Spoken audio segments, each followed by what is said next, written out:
বিড়ি যদি না টানি তাহলে পরে নিচে নামবে না। এরকম আকীদা বিশ্বাস আছে না? কথা বলে না, মানে অনেক মানুষের বিশ্বাস যে বিড়ি না খেলে পায়খানা হবে। বিড়ি যদি না টানি তাহলে পরে নিচে নামবে না। এরকম আকীদা বিশ্বাস আছে না? কথা বলে না, মানে অনেক মানুষের বিশ্বাস যে বিড়ি না খেলে পায়খানা হবে না, নাকি? কিন্তু রাসূলের জীবন আদর্শগুলো যদি সুন্দর মানে খাবার যে পদ্ধতি, যেভাবে খেতে বলেছেন, যেভাবে পায়খানা করতে বলেছেন আমার রাসূলের সেই নিদর্শন বা সেই নির্দেশিকা যদি মানত মানুষ, তাহলে পরে কখনো বিড়ি টানতে হতো না। বলছিলাম বন্ধু আমার, তার মানে হলো বর্তমান সময় মুসলমান আজকে লক্ষ্য করে দেখুন, রাসূলের জীবন আদর্শের সঙ্গে মুসলমানের জীবন আদর্শের কোনো মিল নেই। আপনার বাচ্চার মাথার চুলটা দেখলে পরে মনে হচ্ছে যেন বিরাট কোহলি, রোনাল্ডো না তো মেসির ভাতিজা, মনে হয় না? আগে সুন্দর করে এদিকে চুল করে রাখতে, এখন আর ওটা করে না, জাবড়ি করে সুন্দর করে মাথায় রেখে দিচ্ছে। বাবা বেঁচে আছে, মা বেঁচে আছে, আর ওই রকম করে চুল কেটে বাড়িতে ঢুকছে। আপনার ছেলে কিচ্ছু বলছেন না, এটা হয় কি করে? আল্লাহ রাসূল বলছেন, মান তাশাব্বাহা বিকওমিন ফাহুয়া মিনহুম, যে ব্যক্তি যা অনুসরণ করবে হাসরের ময়দানে তাদের সঙ্গে তাদেরকে উঠানো হবে।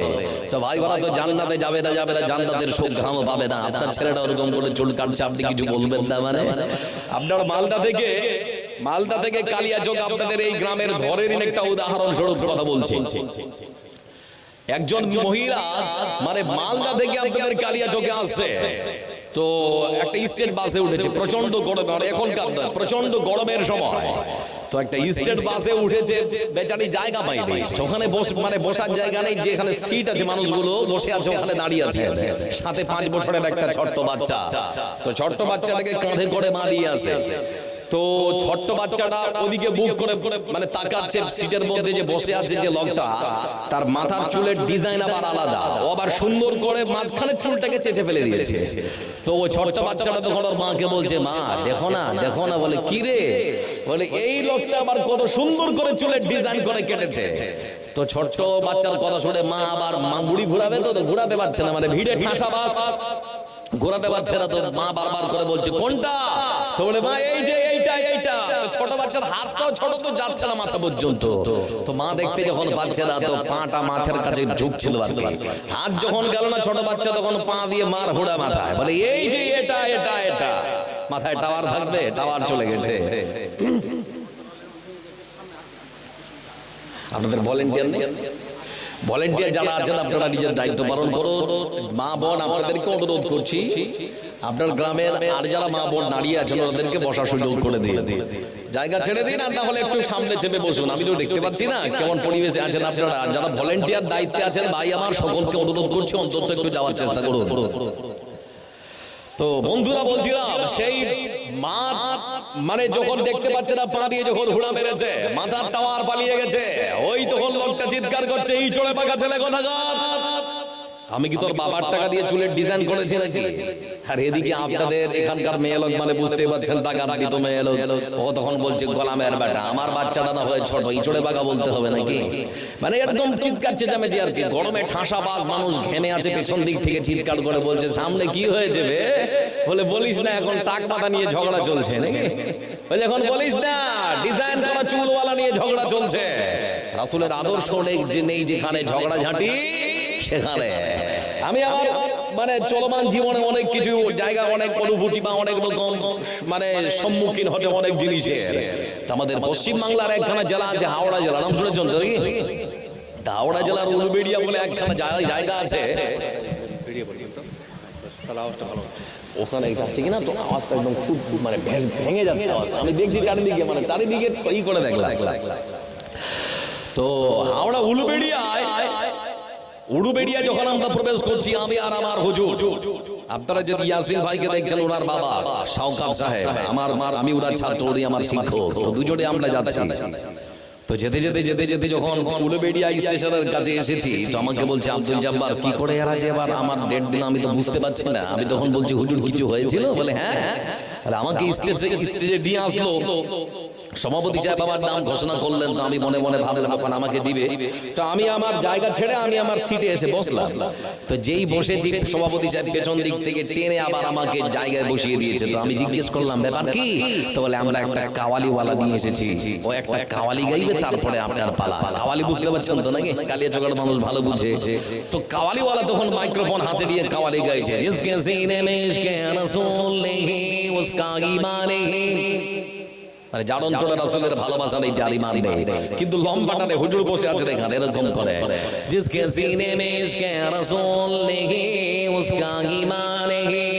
আঙ্গুলটা এরকম করে দিচ্ছে। তো হুজুর মামাকে তখন বলছে যে আমি মনে মনে ভাবছি 27 বছর ধরে মাদ্রাসায় বুখারী পড়াচ্ছি, আমার ঈমান নেই নাকি বে? মানে এরকম করে দেখাচ্ছে, এরকম ভাবছি আর কি। তো কাওয়ালিওয়ালা ক্লান্ত হয় কাওয়ালি গেয়ে, ও যখন বসেছে আমি মাইক্রোফোন পেয়ে তখন বলতে শুরু করলাম, জিসকে सीने में इसके रसूल होगा उसका चेहरे से पता चलेगा, इंग्लैंड से आने वाला, दाढ़ी को मुंडाने वाला, फुल पैंट फुल शर्ट पहनने वाला, आशिक रसूल कैसे बनेगा। वो बुझे গেছে যে আমাকে ঝাড়ছে।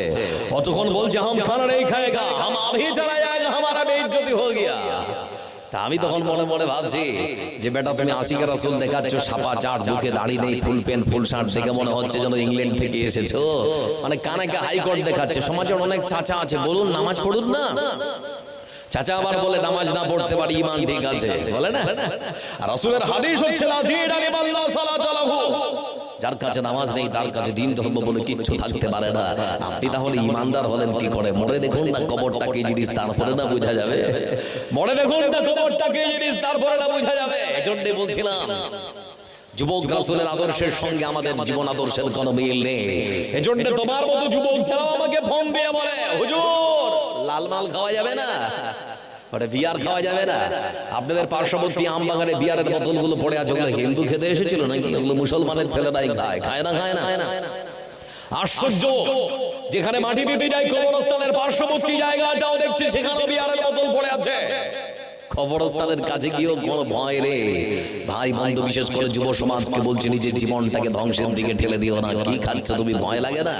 মদ খেতে খেতে তোমার যদি মৃত্যু হয় তাহলে আল্লাহর কাছে জবাব দিবে কি? ভালো কাজ করতে করতে মরা আর খারাপ কাজ করতে করতে মরা দুটো সমান আল্লাহর কাছে।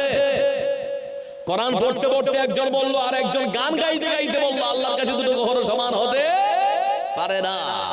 লক্ষ্য করে দেখুন জন্যে আল্লাহ যে সমস্ত জিনিস হারাম করেছে, সেই খাদ্য খাবার যদি খান সমাজের মধ্যে বিশৃঙ্খলা সৃষ্টি হবে। প্রমাণ দেবেন যে বাড়িতে মাতাল আছে শান্তি আছে ভাই? কেন বলে না? মাতাল থাকলে শান্তি আছে? শান্তি নেই। মাতাল রাত 9টার সময় মদ্যপান করে বাড়িতে প্রবেশ করেছে, স্ত্রীকে তখন থেকে মনে প্রাণের স্ত্রী তাড়াতাড়ি করে খাদ্য খাবার পরিবেশন করো। স্ত্রী রান্না করেছিল আলু ভর্তা ভাত, আলু আর ভর্তা, আলু ভর্তা ভাত দিয়েছে। স্বামী তখন ডেকে বলে প্রাণের স্ত্রী রে, এই খাদ্য খাবার আমার গলা দিয়ে নিচে নামবে না, মাংস ভাত দাও। বলে না আনলে পাবো কোথায়, যা আছে তাই খাও। স্বামী তখন স্ত্রীকে ডেকে বলে শোনো শোনো, এই খাদ্য খাবার খাবো না, তাড়াতাড়ি করে আমাকে বিছানার ব্যবস্থা করে দাও। স্ত্রী তখন ডেকে বলে বারান্দার মধ্যে সুন্দর করে আপনার জন্য বিছানা তৈরি করা আছে, এখানে ঘুমিয়ে পড়ুন। স্বামী তখন ডেকে বলে এই জায়গায় আমি ঘুমাবো না। বলে কোথায়? বলে ঘরের মধ্যে যাব। ঘরের মধ্যে যে তালাটা মেরেছো ওর চাবিটা দাও। ওই চাবিটা দাও। বলে আপনার পাগল লাগে, এখানে সুন্দর করে ফ্যান চলছে, এখানে কত সুন্দর করে বিছানা পেতে রেখেছি, ঘরের মধ্যে গরমে মানুষ থাকতে পারে না, এখানে ঘুমাও। তো স্বামী বলছে না আমি এখানে ঘুমাবো না। তারপরে স্বামী তখন চিৎকার মেরে বলে তোমাকে আমার হাতে চাবিটা সুন্দর করে তুলে দাও। স্ত্রী তখন চিন্তা ভাবনা করলে এত করে যখন আমার কাছ থেকে চাবি চায়, দিয়ে দেই। চাবি দিয়ে দিয়েছে। চাবিটা নেওয়ার পর এবার স্ত্রীর হাত থেকে চাবি নেওয়ার পর স্বামী এবার ডান দিকের পা বাম দিক, বাম দিকের পা ডান দিক, টলমল করতে করতে রিং ডালের মতো করে যেতে যেতে বাড়ির ঘরের দরজাটার সামনে পৌঁছেছে। এবার অনেক চেষ্টা করছে, যেমন করে হোক তালার ফোটোতে ওই চাবিটা পড়বে, কিন্তু ডান দিকের পা বাম দিক টলমল করছে, শরীর ঢুকাতে পারে না। স্ত্রী দৃশ্য দেখার পর তখন স্বামীর কাছে এসে বলে স্বামী জান আপনার পক্ষে সম্ভব নয়, আপনি পারবেন না, আপনি আমাকে দিন, আপনার জন্য আমি একটু সাহায্য করে তালাটা খুলে দিচ্ছি। বলে আপনার পক্ষে সম্ভব নয়, পারবেন না। বলে কেন? বলে পারবেন না এজন্যই আপনার শরীরটা ঝুঁকছে।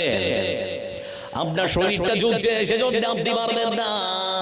ঠিক সেই সময় মাতাল স্বামী যখন স্ত্রীকে ডেকে বলে, ও প্রাণীর স্ত্রী শুনে না, পাগল কথাকার, তোমার মাথা পাগল হয়েছে, চোখে কম দেখো নাকি? বলে কেন? বলে আমার শরীরটা ঝুঁকে না, দেওয়ালটা ঝুঁকছে, দেওয়ালটা ধর। পরের মেয়ে তখন মারের ভয় দেওয়াল ধরে আছে, মাথাটা বলে না এরকম?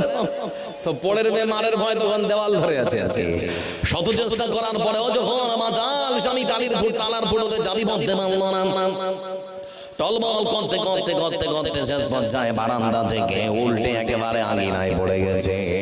বাড়িতে ছিল পোষা কুকুর। কুকুরের মধ্যে দেখবেন কয়েকটা স্বভাব। কুকুর তার মালিককে খুব ভালো চেনে।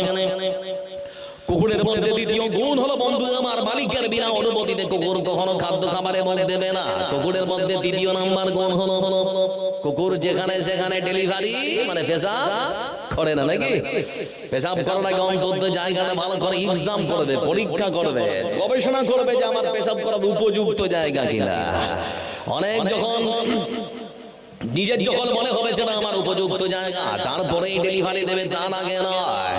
কিন্তু আমাদের যুব সমাজ যেমন প্যান্ট পরে দাঁড়িয়ে ছাড়া বসে পেশাব করার কোন রকম ক্যাপাসিটি নেই, আছে নেই, দাঁড়িয়ে পেশাব করছে রাস্তার ধারে। আমার বন্ধুরা চিন্তা করুন, মালিক যখন পড়ে গিয়েছে কুকুর তখন মালিকের কাছে দৌড়, মালিকের কাছে গিয়ে লেজ নাড়ায়, মালিককে স্বাগতম, মালিকের পা থেকে মাথা পর্যন্ত শুনতে আরম্ভ করেছে। শুনছে সুন্দর করে, শুনতে শুনতে শুনতে শুনতে যখন মালিকের নাকে, যখন নাক আর মুখের কাছে যখন মানে নাকটা নিয়ে গিয়ে শুনছে, কুকুর এবার মাথা উঁচু করে আল্লাহর প্রশংসা আদায় করে বলে, রব্বুল আলামিন, জন্ম থেকে আজ পর্যন্ত যত জায়গায় পেশাব করেছি এরকম উপযুক্ত জায়গা কোনোদিন পাইনি। আজকে পুরোটাই আনলোড করব। পা ছেড়ে এবার ঝাঁ ঝাঁ করে ছাড়তে শুরু করেছে।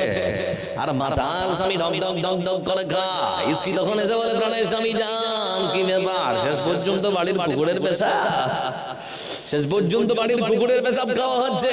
ঠিক সেই সময় মাতাল স্বামী তারপরে বলে, তোরা তো আমার খেয়াল রাখিস না, কোথায় যায়, কি খায়, কোন খোঁজ খবর নিস না। আমি গরিব মানুষ, এতদিন যত মদ পান করেছি সব ছিল দেশি, কুকুর আজকে ভালোবেসে আমাকে খাওয়াচ্ছে বিদেশি। তারপরেও খাবে নাকি? লক্ষ্মীকান্তপুর দক্ষিণ 24 পরগনা স্টেশন থেকে নিচে নেমে যাচ্ছি, তো একটা লোক ওই নল মানে ড্রেনে পড়ে আছে। আমি জিজ্ঞেস করছি, ভাই মরে গেছে নাকি? বলে না হুজুর, মরেনি। ওরা হুজুর বলে, বলে মরেনি। তাহলে কি হয়েছে? বলে মদ খেয়ে পড়ে আছে। চিন্তা করছেন যে খাবার আপনার বিবেক নষ্ট করে দিচ্ছে, খাবার মুসলমানের হয় কি করে গো? যুব সমাজ তোমরা ধ্বংস হয়ে যাচ্ছে, খবরদার, ছেড়ে আসো, মৃত্যু খুবই সামনে, তুমি ভাবতে পারবে না তোমার কখন মরণ হয়ে যাবে। এজন্য বলতে যাচ্ছি, বন্ধু আমার, আজকে মুসলিম সমাজ আল্লাহর সাহায্য থেকে বঞ্চিত। তার কারণ হচ্ছে মুসলমান আজকে রাসূলের জীবন আদর্শ মানতে চায় না। আল্লাহর দেখানো পথ মুসলমান ঠিক মতো মেনে নিতে পারে না, এজন্যই মুসলমান মার খায়। ঠিক মতো মুসলমান যদি ইমানদার হলো তাহলে পরে আমার আল্লাহর সাহায্য করতো না, করতো না। কথা বলে, এমনও সময় ছিল যখন মুসলমান সংখ্যায় কম ছিল, কিন্তু আল্লাহর সাহায্য এসেছে। তার প্রমাণ দিচ্ছি। ইসলামের প্রথম যুদ্ধের নাম হচ্ছে বদর। সবাই একবার বলুন, কি বললাম? বদরের যুদ্ধ ইসলামের প্রথম যুদ্ধ। বিশ্বনবী সাল্লাল্লাহু আলাইহি ওয়াসাল্লাম তিনি যখন মক্কার বাড়িতে দাওয়াত দিয়েছেন, লা ইলাহা ইল্লাল্লাহু মুহাম্মাদুর রাসূলুল্লাহ, কইরে খালিদ, কইরে ওমর, এসেছে নতুন বদর, কথা সেই দিগ্বিজয় নবীর মুজাহিদ, এখনো কি গাইতে হবে ঘুম ভাঙানো গীত? ঘুম লাগছে নাকি? মসজিদের ওই কোণে বসে তাসবিহ নয় রে,